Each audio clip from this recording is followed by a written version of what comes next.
ઓમ શ્રી ગણેશાય નમઃ। નમસ્કાર મિત્રો, અમારી યુટ્યુબ ચેનલ ઇન્ડિયન ફેસ્ટિવલ્સ પર આપ સભીનું હાર્દિક સ્વાગત છે। તો આજે અમારા વિડીયોમાં જાણો મહાવદ 11 એટલે કે વિજય એકાદશીની વ્રત કથા અને તેનું મહત્વ। વિજય એકાદશીનું મહત્વ। વિજય એકાદશીનું જેવું નામ છે, ઠીક એ જ રીતે આ વ્રતને કરનારા સદૈવ બધા કાર્યોમાં વિજય પ્રાપ્ત કરે છે।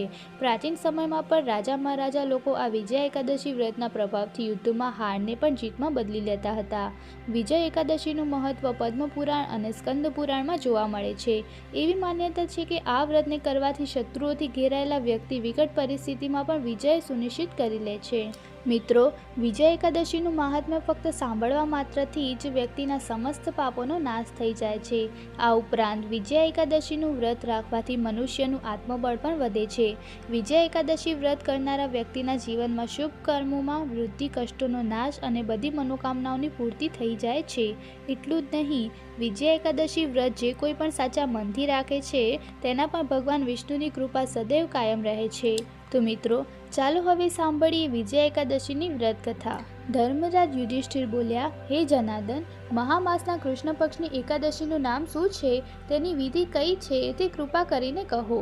શ્રી કૃષ્ણ ભગવાન બોલ્યા, હે રાજન, મહામાસની કૃષ્ણ પક્ષની એકાદશીનું નામ વિજયા છે। તેના વ્રતના પ્રભાવથી મનુષ્યને વિજય મળે છે। આ વિજય એકાદશીના પ્રભાવથી અને તેના શ્રવણ પઠનથી સમસ્ત પાપ નષ્ટ થાય છે। એક સમય દેવર્ષિ નારદે જગત પિતા બ્રહ્માજીને પૂછ્યું, હે બ્રહ્માજી, તમે મને મહામાસની કૃષ્ણ પક્ષની એકાદશીનું વ્રત વિધાન બતાવો। બ્રહ્માજી બોલ્યા, હે નારદ, વિજય એકાદશીનું વ્રત પ્રાચીન અને નવા પાપોને નષ્ટ કરનાર છે। ત્રેતાયુગમાં મર્યાદા પુરુષોત્તમ શ્રી રામચંદ્રજીને જ્યારે 14 વર્ષનો વનવાસ થયો ત્યારે તે માતા જાનકીજી અને લક્ષ્મણજી સહિત પંચવટીમાં નિવાસ કરવા લાગ્યા।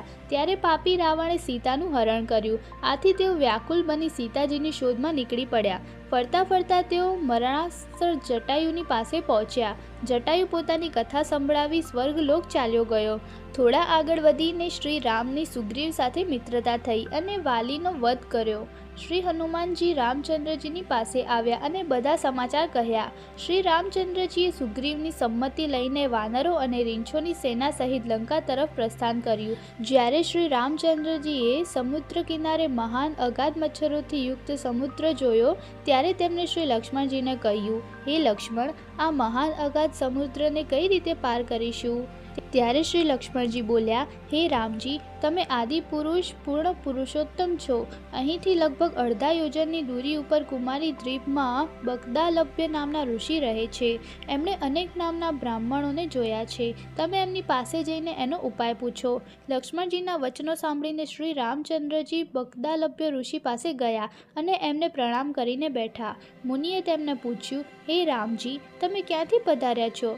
શ્રી રામજી બોલ્યા, હે મહર્ષિ, હું મારી સેના સહિત અહીં આવ્યો છું અને રાક્ષસોને જીતવા લંકા જઈ રહ્યો છું।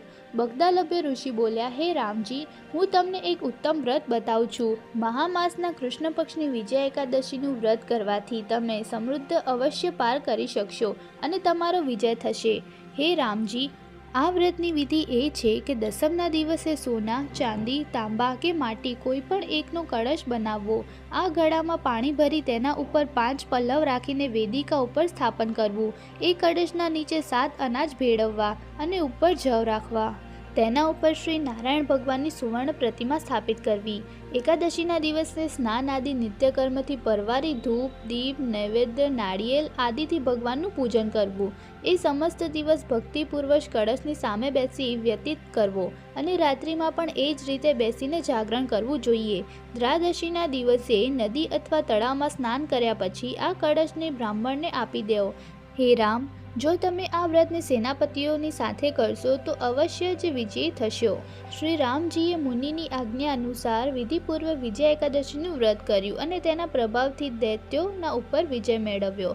અંતઃ, હે રાજન, જે મનુષ્ય આ વ્રતને વિધિપૂર્વક કરશે તેનો બંને લોકમાં વિજય થશે। તો મિત્રો, આપ સૌને વિજય એકાદશીની શુભેચ્છાઓ। અમારો વિડીયો જોવા બદલ તમારો ખૂબ ખૂબ આભાર। અમારા વિડીયોને લાઇક કરો, શેર કરો અને અમારી યુટ્યુબ ચેનલ ઇન્ડિયન ફેસ્ટિવલ્સને સબસ્ક્રાઈબ કરો। જય શ્રી કૃષ્ણ।